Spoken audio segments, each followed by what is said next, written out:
Hey, good afternoon, everybody. Welcome to today's plant clinic. Just going to go over a couple of notes while we get everybody logged in, and then I'll hand it over to David because I know he has a lot to cover today. For anyone who is just joining us for the first time, there we go. I see our numbers going up. For anyone who's joining us for the first time, this is a webinar format. So if you have questions during the class, you're going to type those in to either the chat or the Q&A box. I'll be monitoring those, and David will be taking questions periodically throughout the presentation. And then we'll do a Q&A segment at the end. For anybody who has any issues, please let me know during the class. I'd be happy to assist where I can if you have any technology problems. And we are recording this class, so it will be available tomorrow, about 24 hours, so in the afternoon. All right, David, I'll go ahead and let you get started. Hey, well, good afternoon, everybody. Welcome to our virtual plant clinic. And you probably see we're first time in kind of our new studio. We've been building this room over the winter time and with the paneling and stuff. So I'm liking it. I hope you guys are enjoying as well. And it's still early in the game. We're going to keep upgrading and modifying as well. So last week, I was getting all of our class prepared, set my slides and everything for today's presentation. And it was like bitter, cold, and windy and wet. And so I kind of was thinking with the winter theme. And then as soon as I got all that put together, the sun came out and beautiful, like spring is. But of course, now I think we're transitioning back. But, I've talked to so many of you coming into the garden center, and you are not alone. I think everybody in this area kind of has a bit of cabin fever. It's been a long, cold, pretty hard winter for us. And now with the days getting longer, a little sunshine coming through, that spring fever is definitely kicking in. So with that in mind, I put a focus today on the winter landscape. We're going to be featuring a lot of plants that have attractive berries, bark structure, some flowers, some blooms. I'm trying to inspire you around here with a few things to let you know, yes, there are things you can do to make your landscape enjoyable and pretty even in the winter time. We'll take a question break about halfway through and then go through a few more pictures, take other questions, and I hope you'll stick with us for the whole time. And with that, let's go ahead and get started with a couple of pictures. This is a display that we had out in our Fair Oaks location. And I'm using a display because, quite honestly, I look around my garden and it's never looked worse. It's an embarrassment. And so I refuse to even put any pictures out there because, again, it's like the winter came. I've had, a lot of you guys know I live in townhomes and I'm surrounded with dogs. They've killed the lawn patches off and things are looking bad at home. So I needed something pretty to look at, and I can always find that in Merrifield Garden Center. But as I said, we're talking about the winter landscape, and this is a neat display I think we put together. It really shows you can get a lot of color, a lot of interest, a lot of diversity of plants, even in the wintertime. So most of what you see here are going to have, like, they might be evergreen, like you see in the blue spruce and the gold mop cypress are there. Even things like the azaleas taking on color. Itea, which is will hold its leaves. That's got that deep burgundy color. This is a wonderful native shrub that will hold its leaves pretty late in the season. But then when you get really cold, like we have this year, all those leaves have come off of there. And of course, the berries on the holly. So there's still a lot of pretty stuff to look at. But I thought maybe before we do this, I just wanted to share a couple of pictures that I thought was really interesting about how we process firewood. Again, because earlier when we were having single digit temperatures, everybody was asking about firewood. And who knows, we probably still have some cold weather and you might want to know a little bit about it. So we started many years ago experimenting around what called basically a kiln dried firewood. The issue that we faced, and I'm going back 25 years ago plus, each year what we would have to do is we would we buy firewood in wholesale. We would stock up and build these massive piles of what they would call seasoned firewood. But as you sell down on that wood towards later in the year, we always had a problem where some of the wood wasn't fully seasoned. Because when we say seasoned, That means essentially when you have just fresh green wood, that's probably 90% moisture content. Ideally, when it's really at its optimum, you want to get down closer to, 8 or 10% moisture for it to burn really well. So what would happen to us as we went later and later into the season, we'd end up with wood that wasn't fully seasoned. It might still be like that 20%, 25% moisture content. It was difficult to burn. So then it's not burning as well. It's, creates more smoke. And our thing, most of all, is more dissatisfied customers. So what happened was there's some technology that came out basically for treating shipping pallets. They had to be treated to prevent the import and export of pests, of basically insects or something that might have been traveling through shipping. Well, they back then the founder and owner of Maryfield Garden Center, Bob Warhurst, had this idea of, well, could that shipping that kiln that we use for drying shipping pallets, could that be modified and used for firewood? So what we started doing was we basically take the bulk firewood, comes in dust, like cut and chopped like you see here, dump it into these large baskets, and then the next picture of what you see are these baskets. And each one of those baskets holds approximately half a cord of firewood, and it goes into this kiln. You can see when this kiln gets fully loaded up, it will hold approximately 11 cords of wood, to give you an idea of the size that's in there. It sits there in this slow heating kind of a process. We basically use natural gas to warm it. There are probes that monitor the moisture content and the temperatures that are in there. All this can be monitored on a computer. So I don't personally do this. I don't know enough about it, but we can go in and we can basically watch and monitor the temperature, moisture content, dry that down to sort of the optimum condition. And it's like, and then whoop, comes out of the oven, all done. So it's really, really cool technology. We've been doing this for, I'm going to guess, close to 20 years or something that's like that. So this is where it goes into the kiln, and then I'll show you what we do after it's ready. We open the kiln up. Again, just kind of gives you an idea that the scope and scale of what it takes to do this.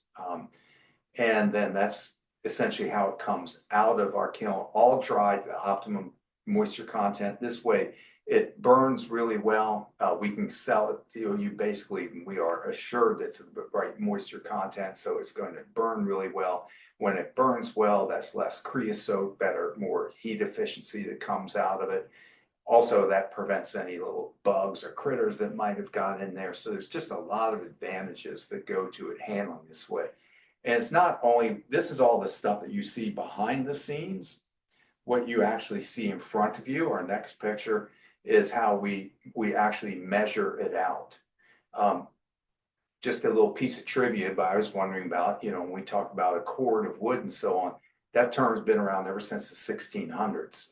When back in the 1600s, when the woodcutters, they would bundle their wood up and they would tie it with a cord to separate those bundles.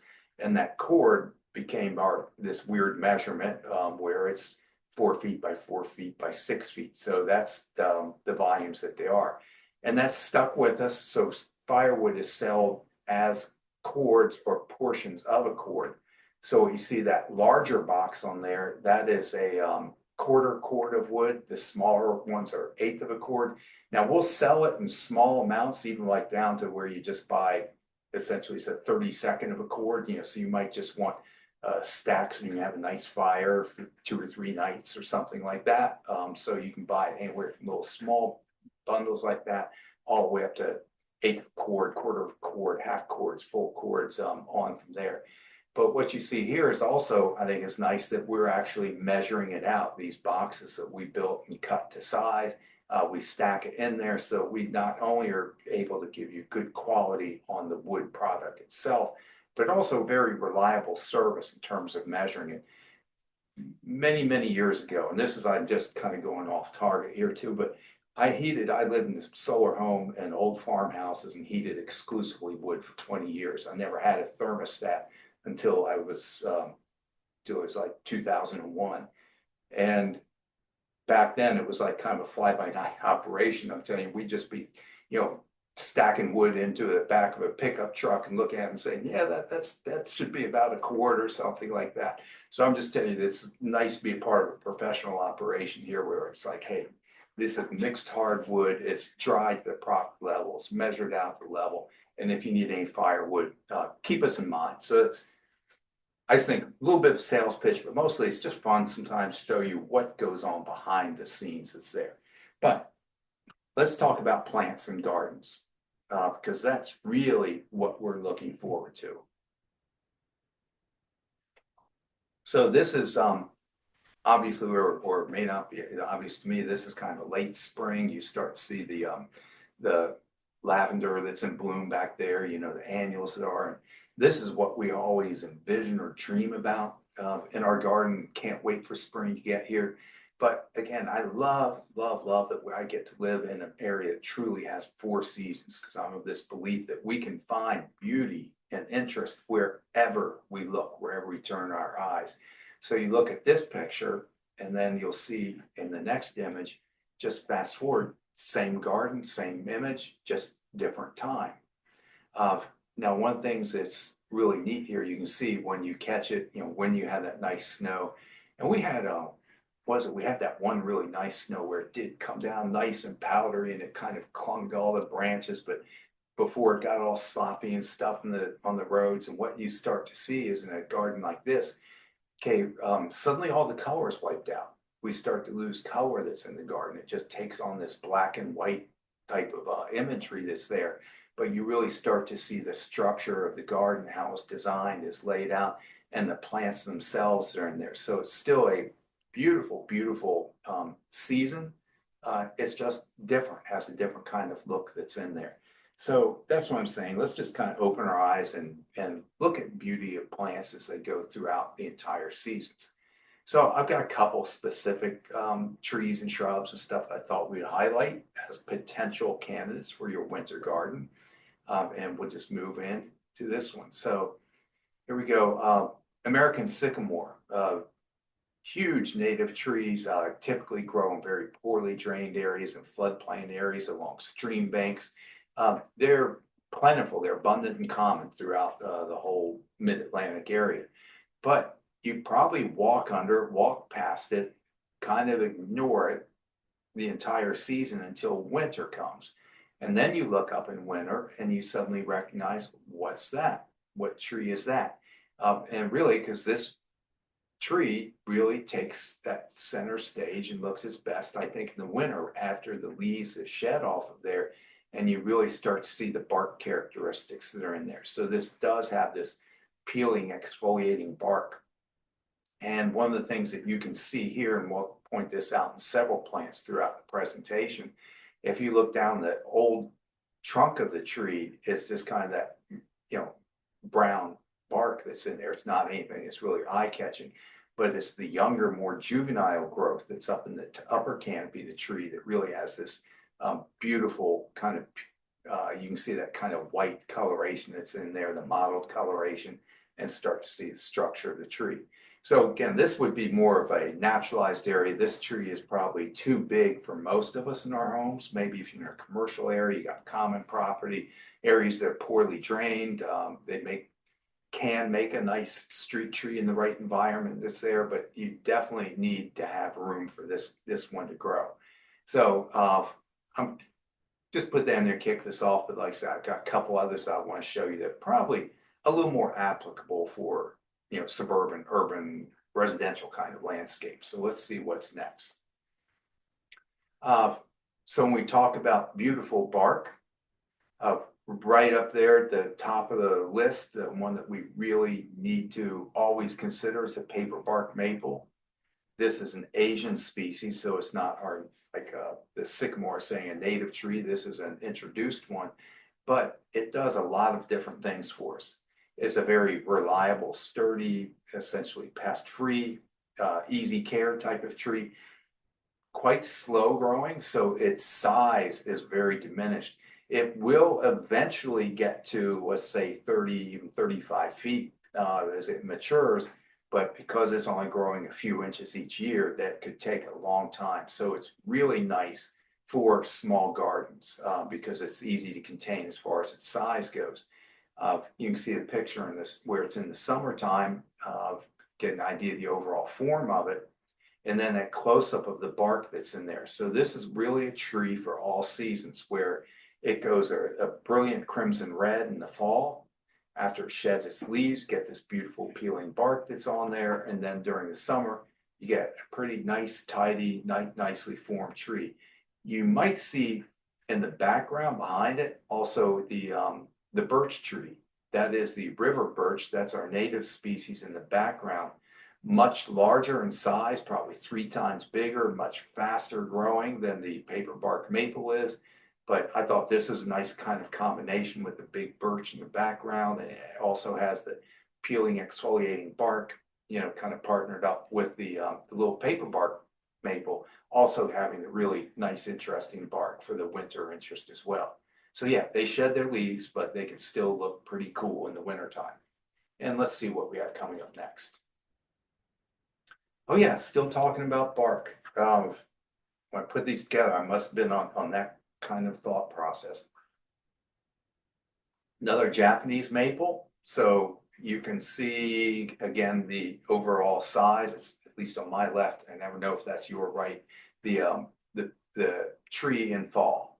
So this again, it's a small tree. Again talking about 20, 25 feet tall and wide, over time, because again, they have not super fast growing, but we'd call a small, medium-sized tree.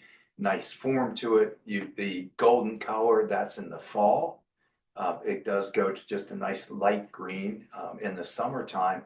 But what you can't see so well in the tree that's leaves on, but I have it in the other image, that close up on, there, that beautiful kind of coral red coloration that shows up in the young twigs. So right now, if you were to go out there in the middle of winter and the foliage is dropped off of it, you'd see these bright coral red twigs throughout it. Now, just like I was talking about the sycamore, the young growth has the brightest coloration. So as this tree matures, that bark eventually, after a period, after it gets to about 3-4 years old, it starts to form just a nice, brown bark on it. So again, don't be surprised that the bright coral red is sort of out there in the juvenile growth. It's more intensified in color in the winter time and early spring when it's young, and then as it matures, eventually it does go to brown. But this is a great tree for smaller, medium-sized landscapes. Not exactly the most heat and drought tolerant choice of tree. If you put this in really full blazing sun, you'll get a little bit of leaf scorch on the tips, where you see it in our display gardens here, where it's under the canopy, where it's getting good sunlight, but a little bit sheltered by some of the taller overhanging trees. That's kind of ideal conditions. And if we do go into prolonged heat and drought, be prepared to water it. But other than that, it's like really pest-free, easy tree that you could add to your landscape, particularly with winter in mind. Again, so we'll look at a couple others to see what I've got coming up here. So I'm switching back and forth intentionally between summer and winter because again, we're looking at gardens for season-long interest. So right in front of you, crepe myrtle, which is well known to everybody.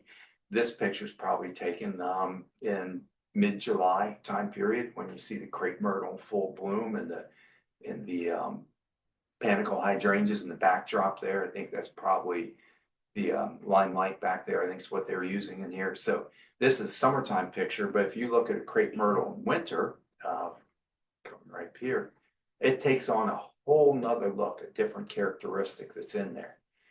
There's so many different varieties of crepe myrtle, and I haven't kept up with them, know what all the most current ones are. But the ones that you're seeing in the 3 that are in the foreground of this image is what's called Natchez. It's one of the largest growing ones, so they'll grow up to 30 feet tall. But I put this picture in here because again, the winter snow, blue sky, you can't take a bad picture in that environment for starters, but really now we start to see the form of the plants. Again, this variety has that peeling, exfoliating bark that's on there. So even in the wintertime, it has that beauty to it.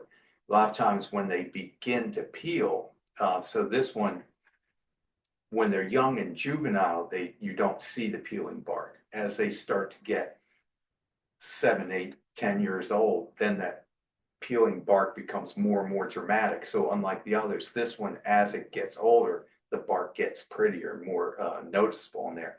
But this variety, again, one of the things it's favored for, not just the white blooms and sturdy form, but also the really pronounced peeling bark that's on there. So definitely a tree for all seasons that's there. And I'm going to switch gears with you real quickly here. We talked about all the beauty and wonder of snow, but you know, it can also do some damage like that. If you get those real heavy wet snow or ice that will collect on the branches. This is a Coosa dogwood from my front yard under a really severe snowstorm, and you can see that pulled all the way down to the ground. Now, the thing that was really so rewarding about this is when that snow and ice melted, this tree stood right back up. Not a single branch on it was broken. Again, it's one that I take that as a little bit of a testimony because I try to keep it pruned and manage it and look for those kind of structural defects. This tree bounced back. This picture's from many years ago, and it's just as pretty and beautiful as it ever was. Now, the next image is showing us what can happen, kind of the bad side of it. Japanese maples, the weeping Japanese maples, they're really susceptible to this kind of breakage. What will happen is the wood's a little more brittle, the way they have these branch crotches on them, and then also the weeping habit of it, they will tend to collect snow. So the picture that you see where the branches are just split right down the middle and almost completely torn off, I looked at this and I thought this tree is dead. It's gone. You know, it's time just to tear it out and let it go. But it was for a customer, and they love this tree. And they said, well, look, if you want to try, you know, you don't know unless you try. There's no promises on any of this. I instructed them how you can literally drill a hole through there, insert a bolt, and fasten it at each side. So if we get this early and for this to be successful, we have to get on right away before that wood is dried out. But essentially, we took those broken branches, lined them back up perfectly as we could to match that tissue back to its original place, and literally inserted a bolt through it that you can see right next to it. That tree, again, these pictures are a little bit older, but that tree's made a full 100% coverage, recovery is in there. You can see where that little seam is there, that wood fused together, it rejoined itself. So if you're in that situation, this is available to you. It's often quite successful. Again, you can never guarantee outcomes on it, but if you run into that situation, it's one that you could look at. Now, my next picture, which we again are talking about all the beauty and wonders of winter. This is a question that came into me just, I just responded to it today, and I thought, hey, this might be a good little reminder for us for today's session. So I'm giving you a minute to read that email that I received, where he's saying, hey, I bought a nice Foster holly tree planted last October. Did good with the watering, and then this is the current situation that we're looking at.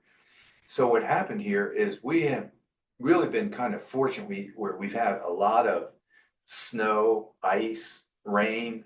There's been ample moisture this winter, but I'm convinced what happened on this tree, and the owner's conscientious, and they were checking the moisture. They're doing everything that we could possibly expect or ask somebody to do.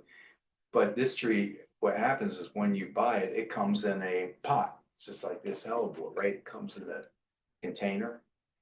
It's growing in potting mix. So the potting mix that's in here, it's not real soil. It's going to dry out faster than the surrounding soil that's in there. And we see this happen sometimes where if you're checking the moisture out here, that's real soil and that will feel moist, but the potting mix itself that came with the plant has been allowed to dry out. So that tree is not dead. I expect it to make might have a little slight damage on the tips, but it's with good watering practices.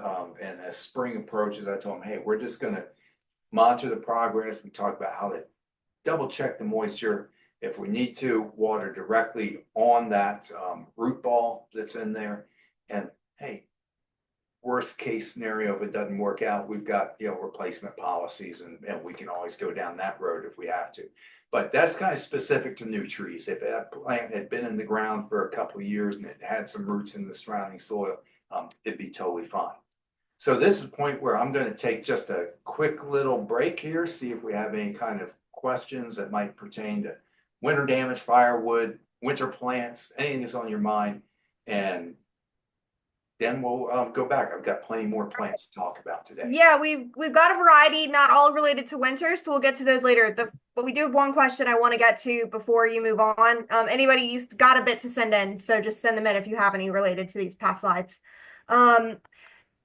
We had a request to identify the pink flowers that were in the bed with the crepe myrtles in one of the pictures that you showed from the summer.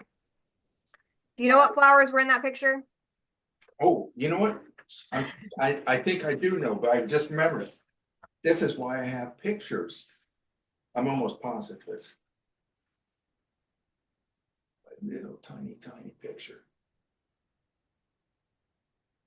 I can't tell. I have a feeling those might have been from my picture here. That looks almost like maybe they were just wave petunias, or That's what I thought. It looked like petunias, but I couldn't remember it enough to be confident. yeah, I think those are just petunias, the summer annuals that then are, replaced each spring. Okay. All right. We've got some questions on pruning and relocating plants and some other things. So we can probably get to those in the general section if you want to move on.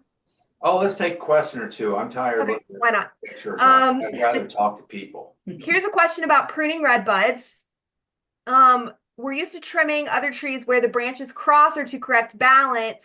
Red buds seem to grow like that naturally. If we cut off all the crossing branches, there wouldn't be much left. That's true. I don't know. We'd have to look at the specifics of it in the ideal world. And you may not be in this situation. That's why I really like if I have a young tree and I can do a little structural pruning early in its life to sort of prevent from getting into that situation. If it's an older tree and those branches are there, it becomes just sort of a judgment case. I wish you'd been in our pruning seminar a couple of weeks ago. Every time every time we prune a tree, we're injuring it, and we're trying to make this judgment call. Well, is the injury or the wound I'm incurring worse than having the crossing or rubbing branch that's there? And sometimes we just have to accept that that's there. It doesn't mean it's a death sentence or anything. It just really means that where that's crossing or rubbing, there's the potential that could create a wound or an injury that would then lead to decay in the tree. But at the same time, if I prune the branch, that's going to create a wound also. So I'm not giving you a direct answer on that. Send me pictures. I think, that's what I like to do is I'll get pictures, specifically, because each plant's a case by case basis. And if you want to prune it out of there, I want to do that as soon as possible. Okay. All right. Next question. I found 2 young pink dogwoods in an inconvenient location in my yard. Is this a good time to relocate them to better spots? How would I do that? They're 4 to 5 feet tall. Oh, so that's good. This is an ideal time. This is probably right now, maybe the best time of year to move them while they're still dormant, before any growth begins. That's a small enough tree that you should be able to get a good root ball on it.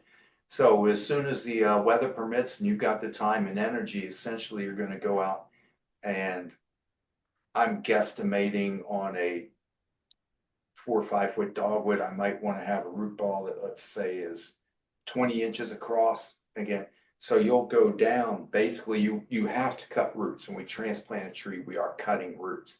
There's no way around. So you want to go around. Basically, you're going to cut where that root ball is, then dig a trench, get under there, so you kind of lift it out, keeping as many of the roots intact as you can. We want to do minimal amount of damage, get it replanted into its new location as quickly as possible. But the fact that it's dormant, that it's young,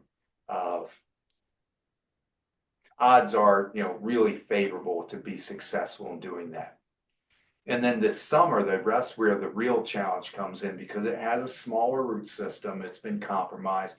You will have to pay closer attention to it this summer. It's a new tree. It doesn't have a full root system, and it will take it a year or two to get reestablished. So the summer heat's going to be the stress time. Okay, okay.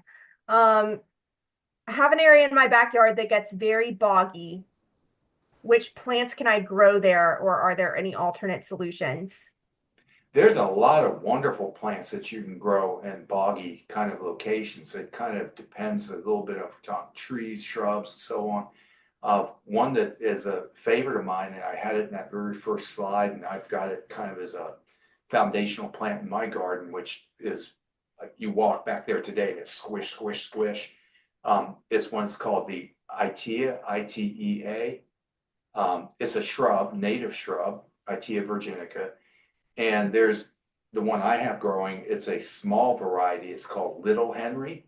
It's got a bigger brother, it's called Henry's Garnet. So you can buy them, they grow to different sizes, white flowers in May, burgundy foliage in the fall. There's things like the button bush, which is the flowers come out. It's a large shrub that looks kind of like Sputnik, about the size of a golf ball with these white flowers. It's one of the most attractive plants that you could have for pollinators in summer. Because our clay soils are tend to be wet and dense, we've got a lot of really great native plants for that kind of environment. So stop by and see us. That's really the best way to do it because we could go on and on. If you want trees like the again the native, the sweet bay magnolia will grow in swampy conditions, and the list goes on and on. But you absolutely have to get plants that are adapted to that environment. So it's good that you're recognizing that. And we really kind of make sure we target right plants for you. Okay. Alrighty, let's see. How frequently should hollies Foster and Nellie Stevens be fertilized and when? So I would, if I'm going to fertilize them, I'm going to do that in early spring as new growth begins. So that might be late March, early April time period. And as far as how often, there's no real rules on this. It's kind of like if it's a young plant and you're trying to push more growth on it. Let's say I planted that because I'm trying to screen out a view or create some kind of enclosure. I could fertilize it in early spring and then come back about 6-8 weeks later and fertilize it a second time. And it's kind of mid or late spring. I pretty much want to stop fertilizing, I'm going to say by July at the latest. But if I hit it in let's say early April, and then they came back again maybe in the late May, early June, that would be a heavy fertilization program to promote growth. A mature tree and it looks good, maybe I only do it once every 2 or 3 years. Okay. All right, we've got one more. We can go ahead and go back. So this is a question, if you can. Can you show the picture that had the garden with that was kind of circular with the sidewalks going through the middle? They wanted to see the summer photo again to see what was in it. I know, I'm gonna have to go to my tech guy. I was like, I'm not sure. I think Danny might have to do that. If Danny's I want to say that's like Danny's still there. 6. Go back to 6. All right. Let's see, 6 is Yeah, a few more back. The one This- before that. That one. No, I mean the one oh, after that. one after that. That one. Yes. No, the one that shows it in the summer. Okay. That is this one. Yeah. Okay, there we go. So that is our display garden out at Fair Oaks. Oh, that's what I thought. It looks really good, guys. That's when it was pretty much new. That's like every garden goes through its seasons. And like I would tell you right now, I started out saying, my garden today is an embarrassment. I don't want anybody to look at it, see it. I'm ashamed when I step out the front door. Don't judge me. And that can be sometimes like our garden, it goes through the ups and downs. This, of course, we had primed it all, cleaned it up for a photo shoot here, and then it was looking really great at that time that day. All right, thank you. Hey, and let's go back. There's a picture from American University at the crepe myrtle, Danny, with the pink flowers on it. Yeah, see the Keep it down petunias. and go forward. Yeah, I'll stop you when we get there. Whoa, that's it. So what is in the foreground? That is vinca. I was guessing from my small picture petunias. Okay. but that's actually two different plants in there, if you Oh, look yeah. closely. The little light pink spiky looking things is a plant called Angelonia. And then this vinca that's scattered in around it. This is from American University. They do such a nice job down there, and they host some our professional field days and everything. But that's a summer color kind of shot. If you went there today, that would just be a bed of mulch. All right, now let's go back to our pictures. We're going back to slide 16 where we have it. Meadowlark Gardens. Again, because I don't have a large garden, I love visiting our public gardens and seeing great examples. This just kind of illustrates the winter value of evergreens that are there. Such a diverse collection of conifers that you can see different shapes, sizes, textures there and there. Again, year-round beauty and interest, but boy, in the wintertime, when everything else is kind of brown or gray or shed their leaves, this can really kind of brighten up your day. Just because we talked about earlier, that slide before that had the holly in it, when you have a broad leaf evergreen like holly, that's a big flat leaf surface that's more exposed, so the wind is blowing through there. It dries out more quickly, a little more susceptible to winter damage. When you have these conifers, a needled evergreen, it's a skinny little needle, usually has a waxy leaf surface. They are adapted to cold environments and quite heat resistant also, because this is the way that plants have adapted to conserve moisture. So when I talk about the winter drying out, the winter desiccation and damage, that's 9 times out of 10, we're talking about broadleaf evergreens. With these needled evergreens, that's much less of a concern that goes out there. But again, this is just kind of highlighting the beauty and what they can do. And I've got a couple pictures just to emphasize that. We'll look at our next one, which I think is also from the display gardens. This is right as you come into the Fair Oaks location.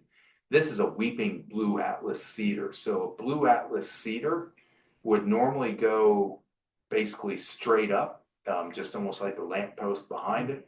It has kind of an open, sparse growth, but it's grown for the blue coloration that you find in the needles. This one is a cultivar that also has this weeping form to it, which with each passing year just gets more dramatic, prettier, rock solid, sturdy plant, can withstand almost any kind of conditions.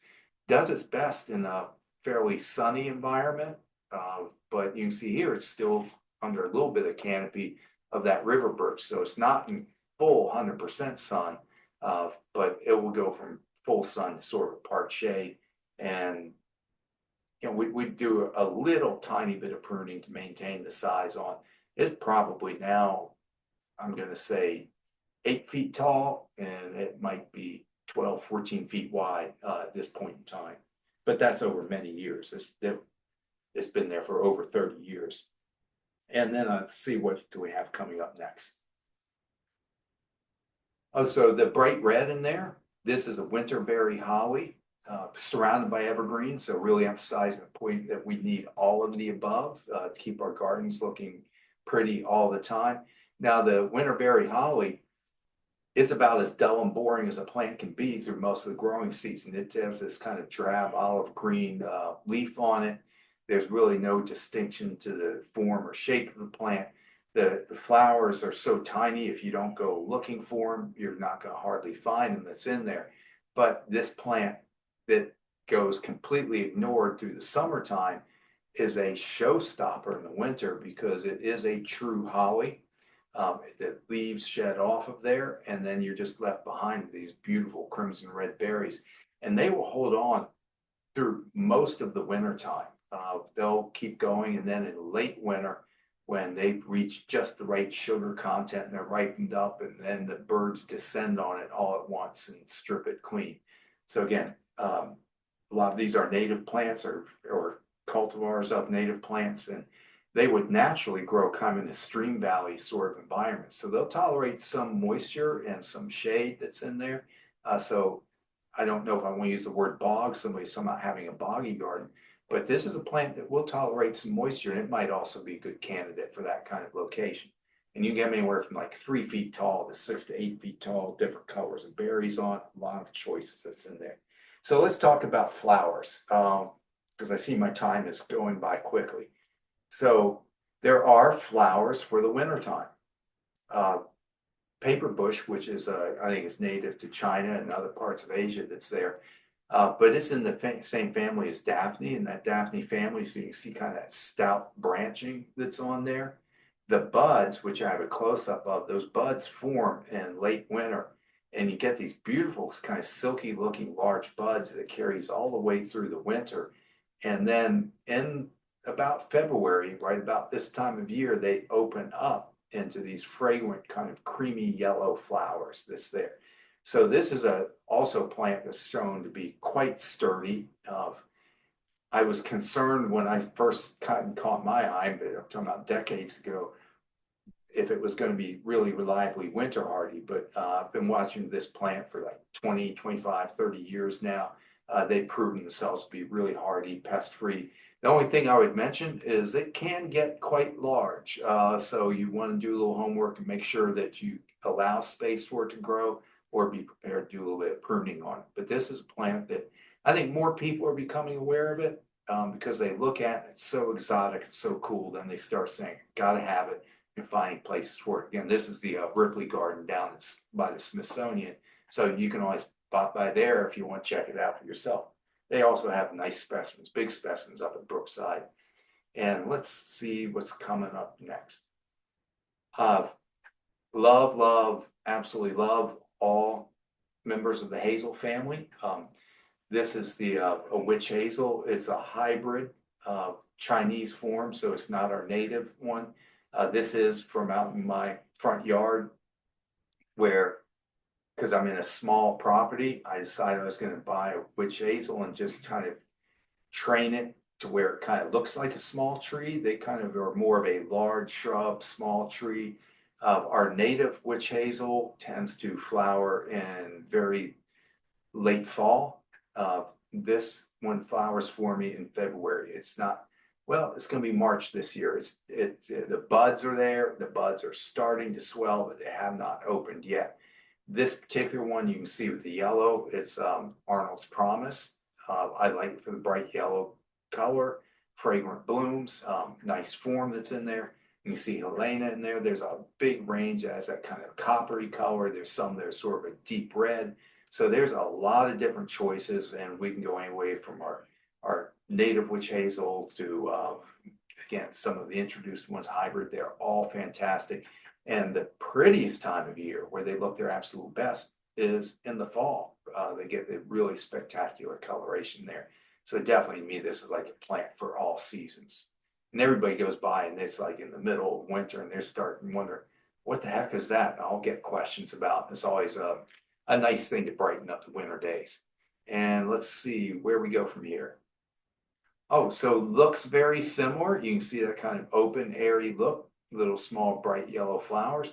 This again is a native woodland plant, tends to grow as a large shrub, kind of small tree in the understory along stream valleys, moist environments. The Lindera benzoin or the spice bush, they will bloom for us probably next month in March. And if you're out in the woods in the right time of day, it just casts like this yellow haze in the understory. You don't really see it unless you're looking for it, but once you see it, then you really see it. And you'll see these tiny little flowers that are in there. So it's a very, very early spring, late winter bloomer that's in there. It will produce little red berries that help support wildlife, the birds, caterpillars like spice bush swallowtail feeds on the leaves. So this has a tremendous amount of ecological value. And as we mature in our gardening and start to realize it's not just about pretty plants, that's really creating a healthy ecosystem, this is a real winner for a lot of those kind of naturalized landscapes. And we'll get through a couple more quickly so we can get back to the questions. Winter jasmine, which you also see on the front of my desk here, it's in the same family as Forsythia. It is in the olive family, so it looks very much like Forsythia, except you'll see it has a green twig, so it has a little bit of an evergreen look, but that's the twig itself that has the green coloration. I love that kind of cascading branching, so when it is planted over a wall, cascading down. I think that's the very best utility for this. And I've seen this bloom as early as January, but typically I'm gonna be looking for blooms in February. So like I said, it's related to forsythia that then may flower for you in, March or April. So if you like that, you can get a sequence of blooms going. And a couple more here. I'm gonna go through these a little faster just because I'm watching my clock here. So camellias, again, you can only just you gotta love camellias. Essentially, we sell a couple different varieties and some hybrids between the two. Camellia sasanqua, the ones that you see covered with the snow, we tend to call those fall bloomers. So Camellia sasanqua, they can bloom for you sort of as early as October.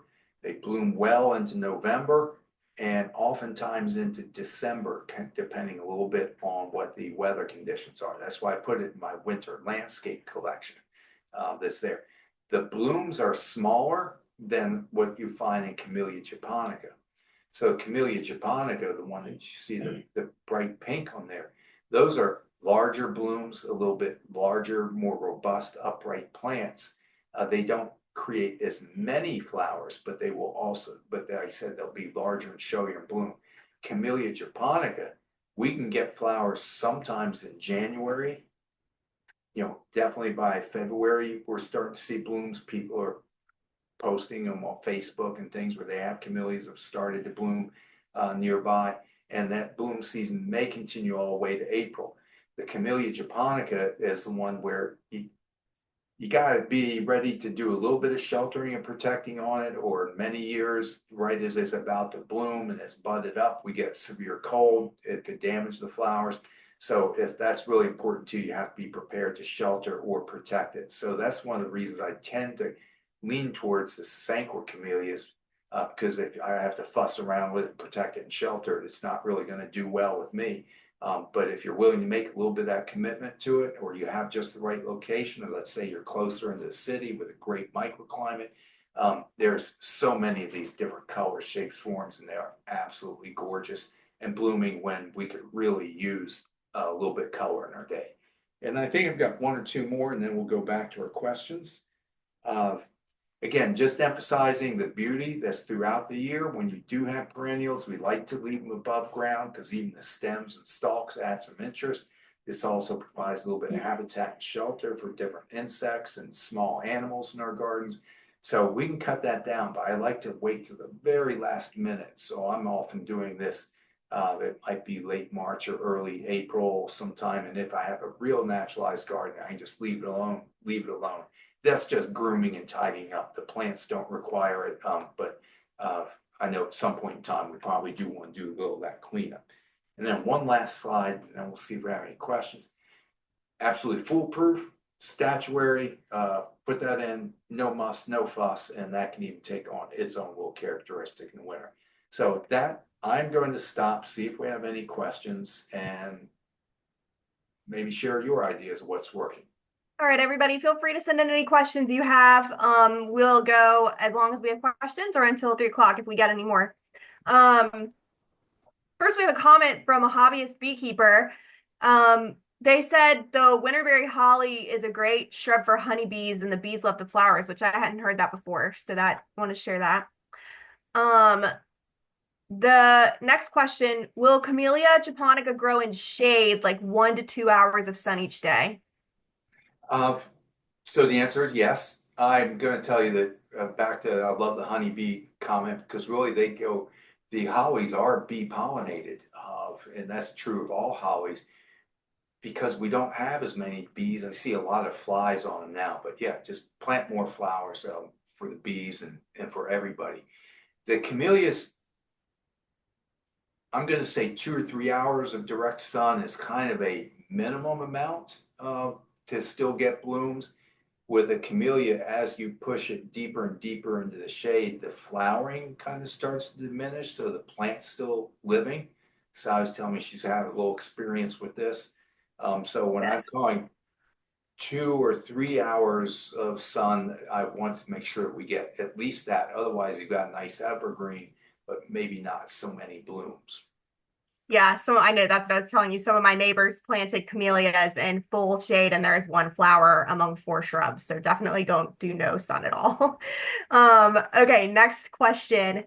What did you say the larger Itea is called? I actually missed that one. Was that Henry's Garnet? Yes, that's the one. Okay, Henry's I wasn't sure. can grow up to maybe as much as like 6 feet tall. Okay. And it gets that name because of that garnet colored leaf that it takes on in the fall. And then because smaller landscapes, wanting smaller plants, eventually they came out with Little Henry. Okay. All righty. Yeah, that's actually it for our questions. David, if you want to wrap up at all, we can see if any further ones come in and then we can conclude. Hey, I've been talking about winter, but I'm also kind of teasing you around here with colors for spring. We're at that point where we just got a very, very small shipment of some of the vegetables in, some early spring color pansies, things like that. So if that cabin fever is getting to you, come on in. There's lots of color, beautiful things, and signals of spring here at the Garden Center. All right. We did get one more question that I'll share with you. I know it's not our subject, but I'm dying. We got a couple more. I know it's not our subject, but I'm dying to put my grass seed on some spots infested with stilt grass. I'm impatient. Mid-April is so far away. Can I do anything earlier? So you can put seed out now. It's not going to grow, is what we refer to as dormant seeding. So let's say I put grass seed out today. It's not going to germinate until your soil temperature gets to about at least 60 degrees. So oftentimes I don't see the seed sprout until we get even in pretty well into April. But our weather's so inconsistent. Some people, like I said, you just dying to get out. I've got people that are out seeding and going for it. Just realize that you have to be patient. It's not going to pop up and be growing next week. It might be, if we're really lucky and it got warm and sunny, maybe growing next month, but probably not until we're pretty well into April. Okay. All right. We've got one more question. We have a crepe myrtle that has been healthy and beautiful for many years. We prune it every fall, but it contracted black mold last summer. Is it worth trying to save? Oh, absolutely. Black mold, the black sooty mold, is not a plant pathogen. What happens is your crepe myrtle, you probably have either crepe myrtle bark scale or aphids or both. These are insects that basically suck the juice out of the crepe myrtle, and they secrete this sort of sticky honeydew, and that's what's causing the black mold to occur. So what I would suggest is, stop by and visit us at the plant clinic. Bring maybe some twigs off the tree along with some pictures, close-ups. Let us get a look at and confirm this. We talk to you about treatment options, but that is something that is totally, completely treatable and can be fixed. Okay. We did get one more question, and David, sorry, this is the last one, guys. And this is an interesting one. I know you talked about how the cool season vegetables are in, but the question is, with the up and down temperatures, what can we be doing outside? So what would you be doing right now, David? So just because we're talking about vegetables, if I wanted to plant things like, lettuce, spinach, kale, those kind of cool season plants, you could even, I think, direct sow them right now. Like I'm saying, we have a few of these starter plants that are in. They're very cold hardy, but they've been grown in somewhat sheltered, unheated greenhouses. So you would need to acclimate or be able to put a little bit of frost cloth over them until they're able to acclimate that's out there. Things like pansies, totally good. What you can be doing, I think it was a couple weeks ago, we talked about pruning. So, I mean, that's a great thing. That's what I've been doing in my garden is I'm trying to actually, I didn't get to it earlier. I'm doing some cleanup, some pruning, this stuff. Haven't really started planting, but if you wanted to, yeah, you could go for it. Even like trees and shrubs, we've been getting inventory in, all a whole new selection of fruit trees are in, some berries. Those are usually the first things that come in. Okay, great. All right. Well, thank you so much. David, I appreciate it. Everybody, thank you so much for joining us. David, I'm going to let you have the last word if you want it before we close up. No, I thought I had my last word. I was going to say, yeah, I know we already kind of did that, but that's all right. All right, everybody. Well, we'll see you soon. We've got a couple of webinars next week, so check online if you're interested. And of course, we have emails coming out as well. Have a good day. Bye, David. All right. See you every couple weeks.